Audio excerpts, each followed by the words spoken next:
सार शब्द पाने वाले को क्या मिलता है? चौपाई। सार नाम सतगुरु सौ पावे, नाम डोर गही लोक से धावे, धर्म राय ताको सिर नावे, जो हंसा नितत्व समावे। श्री सतगुरु कबीर साहब कहते हैं कि सार नाम सतगुरु से ही प्राप्त किया जा सकता है। इसी सार शब्द की डोरी को पकड़कर जीव सत्य लोक पहुंचते हैं। सार शब्द का स्मरण करने वाले को धर्मराज भी सिर झुकाकर प्रणाम करते हैं।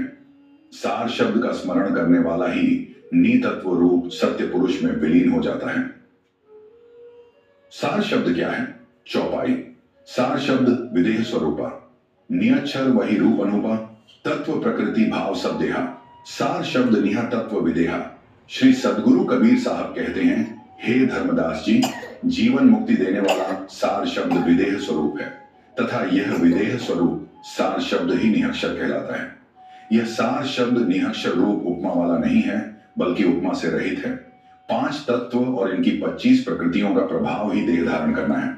इनका प्रभाव ही शरीर है, परंतु सार शब्द नितत्व तो है ही, साथ ही विदेह देह रहित रूप भी है। चौपाई।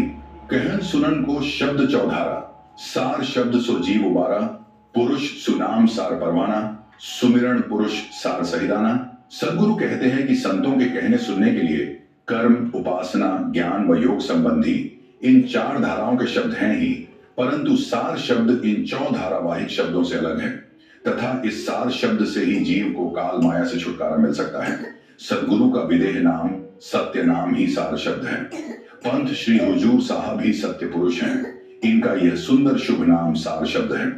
इनके द्वारा दिया जाने वाला पान परवाना मुक्तिदायक है। इन्हीं के नाम का सुमिरन सार रूप है। इनकी कृपा रूपी प्रसादी मुक्ति की निशानी है। चौपाई।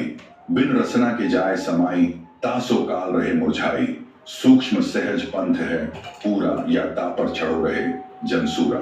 आगे सदगुरु कबीर साहब कहते हैं कि बिना जिह्वा के ही सुमिरन होते रहने को अजपा जाप कहते हैं। इसी अजपा जाप के सहारे सत्य पुरुष में समाया जाता है। अतः जो पूर्ण रूप से सत्य पुरुष में समा जाता है, उसे देखकर काल भी लज्जित हो जाता है। सदगुरु का रास्ता बहुत महीन होते हुए भी सरल तथा पूर्ण है। सदगुरु का पंथ पूर्ण है।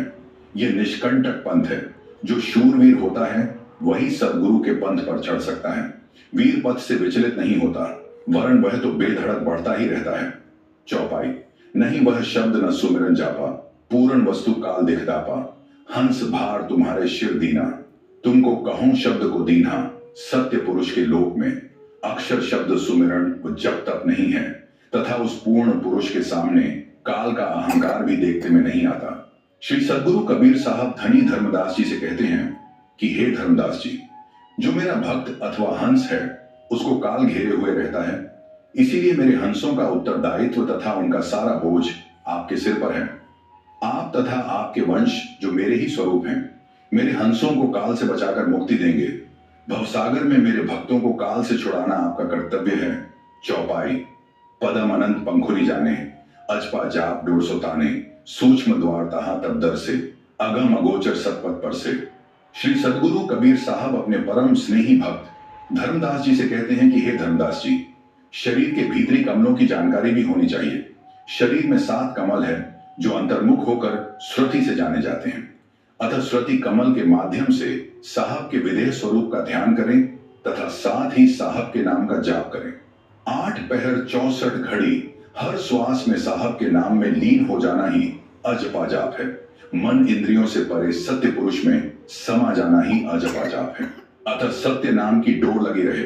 सत्य नाम में लीन होते ही सत्य पुरुष से मिलने का रास्ता खुल जाता है, जो अत्यंत सूक्ष्म व जीना द्वार है। सत्य पंथ अत्यंत दुर्गम तथा बाह्य चक्षुओं से दृष्टिगोचर नहीं होता, वह भी साहब की दया से दिखने लग जाता है। चौपाई। अंतर शून्य महा होए प्रकाशा, मृतहवा आदि पुरुष को वासा, ताहिन चिन्ह हंस तह जाए, आदि सूरत तह लय पहुंचाए। श्री सदगुरु साहब की कृपा से भीतर तथा अनंत आकाश से ऊपर सत्य लोक और वहीं आदि पुरुष अर्थात सत्य पुरुष का निवास है। इन्हीं सत्य पुरुष की प्रतीत करके हंस सत्य लोक में सत्य पुरुष के पास पहुंचता है। हंस को आदि सूरत ही सत्य लोक पहुंचाती है। हंस में स्मरण, ध्यान, सुधि तथा चेतना जो सर्वारंभ से होती है, उसे ही आदि सूरत कहते हैं। चौपाई। आदि सुरत पुरुष सो आही, जीव सोहंगम बोलिए ताही। धर्मदास तुम संत सुजाना, परखो सार शब्द निर्वाणा। सदगुरु कबीर साहब कहते हैं कि आदि सुरत पुरुष से ही हुई है तथा जीव साहब के ही अंश हैं। हे धर्मदास, आप बड़े ही सुशील संत हो। आप सार शब्द का भली भांति परीक्षण कर लें। यह सार शब्द ही निर्वाण पद है।